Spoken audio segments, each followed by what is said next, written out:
So you know how in dramatic TV shows they usually start with a plot hook or inciting event and then cut to the opening credits or title card? This is especially true with crime dramas or medical mysteries like House MD, which will open with something bad happening to someone, then play the theme, and then the very next scene is our heroes reacting to the bad thing that happened. This is kind of the default idea for opening a story, beginning with the inciting incident, whether or not our characters are actually present for it. And for most of us, I think this is the baseline, and that's perfect. But in script writing, there's a thing called a cold open that does not do this. A cold open skips the introductory formula and drops our hero right into the bad situation right away. My favorite example of this is actually from sci-fi. Usually the Star Trek shows of the 90s would introduce you to whatever science fiction problem was tormenting our planet of the week before the intro and that speech about space being the final frontier. But the latter episode, Cause and Effect, begins with the ship in a dire state, the crew running around in fear, someone calling for escape pods, and then the ship explodes. Everyone's dead, roll opening credits. It is a legendary opening among Trek fans, and a perfect example of what I'm talking about. There's no exposition, no lead-up, just immediate stakes and drama, and the surprised audience is hooked both by the tension in the scene, but also by their instinctive desire to figure out what in the world is going on. By the way, I'm Kay and this is K Talks Writing, where I give you advice about writing that I hope you'll be able to implement pretty much right away. This episode is a follow-up to my last one where I started talking about how to open stories and made my case against heavy exposition. Today I'm presenting alternate strategies, though obviously these aren't the only ways to open a story, they're just the ones on my mind. So the TV concept of a cold open does not relate directly to traditional prose fiction writing. We don't usually have opening credits to drop into our stories, but there is something we can do to the same effect, and I've heard people somewhat erroneously use the phrase cold open to describe it. Basically, you eschew all exposition, setup, and explanation, and you begin your story at the most dramatic moment available in your first act, hopefully as close to the inciting incident as possible. Yes, this can and often does mean skipping the inciting incident itself, but maybe that incident is your most dramatic moment. However it ends up looking on the page, the point is that your readers need to have multiple reactions to your first line. It has to hook them by emotion, curiosity, and intellect all at once. For an adventure novel, that probably means life and death, like my Star Trek example of alarms and abandoning the ship and things exploding. For a slightly more literary example, here's the creepy opening paragraph of Brian Evanson's The Blood Drip.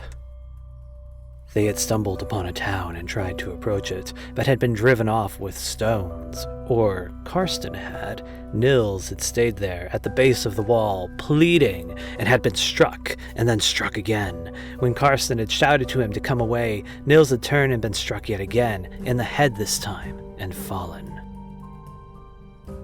So, whatever has driven these two characters to be there, the instinctive empathy we have for our fellow being immediately pities poor Nils and will keep us reading as Karsten tries to get his friend to safety. Whatever they're doing out there in the first place may or may not ever be explained.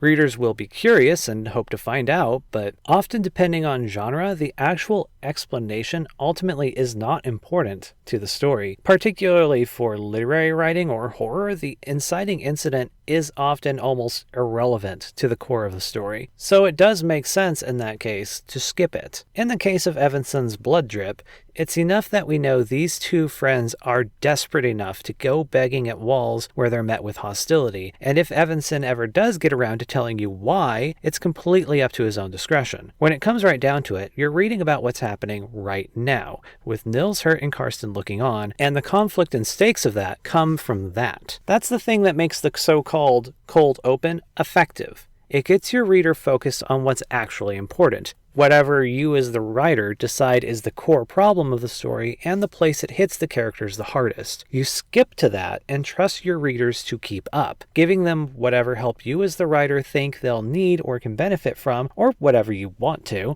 which is really the most important part of any decision you make as a writer, and by the time you reach the conclusion, you've resolved the things you've chosen to designate as important. I think most of us will gradually give the readers as complete an image as we can, because I think most most of us want our stories and worlds and characters to be fully seen. But again, that's our prerogative as the storyteller. The point is that this choice of opening is making a commitment to moving forward from whatever significant moment we pick to whatever ending we pick without the distractions of exposition or setup. And if we do want our readers to know more, then we need to tell them between breaths as we're running along. Now, a related but essentially different opening is to start in media res, which is Latin for the middle of things. In this case, we are once again beginning at some central point of drama or significant stakes and presenting it to the reader as a way to hook them right away. But this is different in that it is followed at some point, very often right away, but really whenever we get around to it, by a flashback or a summarized retelling of whatever part of the story we otherwise would have started with. Put a bit more simply, in order to begin in the middle of the story,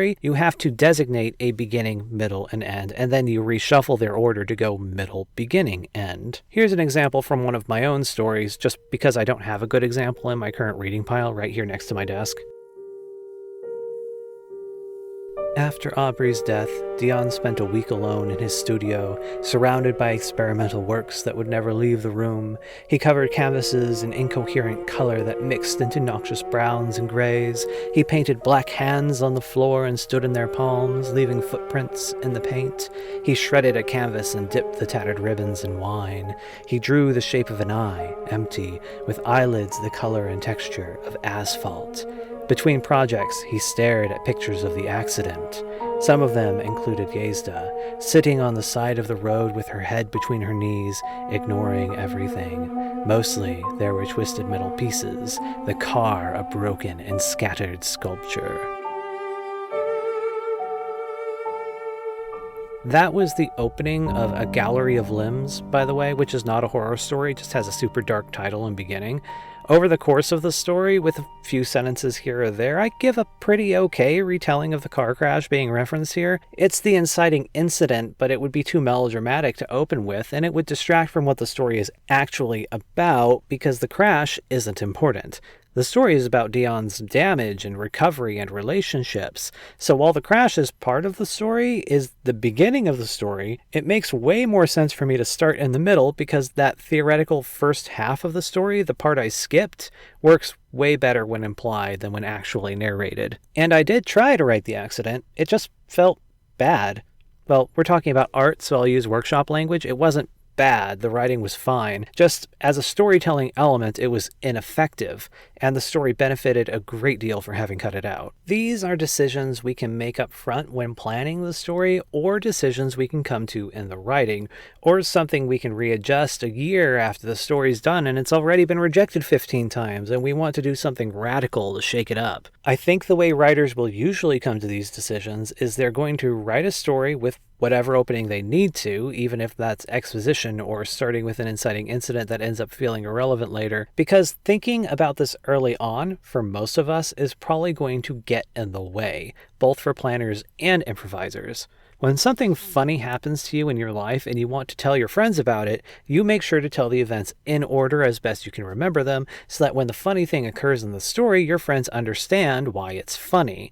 We initially plan our fiction the same way. You want the ending to make sense, so you position the plot points and setup in whatever order leads to the ending. That's absolutely the right way to do things. But then, later, we'll be rereading our story, or taking it to a critique circle, or bringing that first page to a conference so a panel of judgy editors can tell us it's not up to snuff, and we remember why beginnings are so hard in the first place. In my experience, most writers for most stories will write their endings one time and their beginnings twice or more. They write the beginning once when they start, and they do their very best, and they do need to have a strong opening so they can have a strong middle that sets up for a strong end. But then they write their beginnings again as a final step. Because it's only when you know how your story ends, not just the plot points and character beats, but the themes and the actual feelings it lands on, and all kinds of unaccountable elements that arise almost out of our control all the way through the story, that you actually know what the beginning needs to look like. And,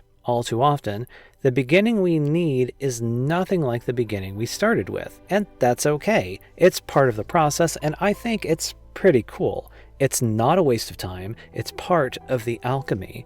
The beginning you start with is a key ingredient for the story, but the beginning you actually go with, the one that fulfills what the story needs to be, that can be magic. Alright, I'm on my way out. And when I mean out, I mean I want to leave the closet I'm standing in because this is the only place in the house I can get good audio quality for a recording. So, on my way to exit this tiny little uncomfortable closet, here's my reminder that I'm K, as in K. James D'Agostino, and you've been listening to K Talks Writing, and this has been my best attempt to give you something to chew on, and hopefully, next time you're sitting down to start a story or think about a finished story and what's working in it, I've given you something extra to keep in mind. Remember, my advice is only worth whatever you get out of it, so give it a chance to turn it into something positive in your mind, and don't overthink it. Ultimately, what's best for your story is whatever you decide to do with it, because your taste and storytelling instincts are what makes your stories yours.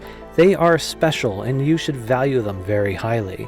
The background music for the episode is by a composer called Safk, that's spelled S-A-V-F-K, who you can find at youtube.com/safkmusic. The spookier music I used in the middle is actually from Mark Vandermeulen's Ghost Stories Incorporated. You can find him by his name on YouTube or Spotify, or at markvdmeulen.com. I don't have a book for you to check out this time, but keep an ear out and I'll plug some of my work soon.